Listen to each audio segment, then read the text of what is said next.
आपको मालूम है नेटवर्क मार्केटिंग, नेटवर्थ मार्केटिंग और फाइनेंस की हजारों कंपनियां हैं इस देश में, जिनका काम गरीबों, मजदूरों, किसानों और मध्यम वर्ग के जो शिक्षक है, छोटे छोटे इंजीनियर है, डॉक्टर है ना, इन सबको लूटने के लिए बनाए गए। इस देश में क्या होता है, कुछ लोग मंदिर के नाम पे चंदा दे देते हैं, और जो लोग चंदा नहीं देते उनसे पैसा वसूलने के लिए नेटवर्क मार्केटिंग, फाइनेंस कंपनियां बनाई गई है। यानी लूटने का जो कारोबार है इस देश में वो चारों तरफ है।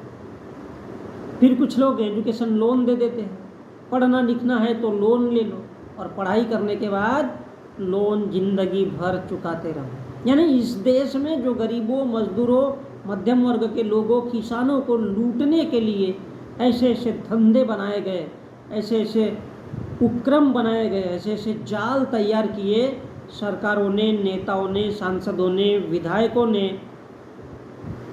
कि इस देश की जनता कभी नहीं पहचान सकती। इस देश का जो गरीब, किसान, मजदूर ये सब है ना, ये कभी भाग ही नहीं सकता, उसको तो जाल में फंसना ही है।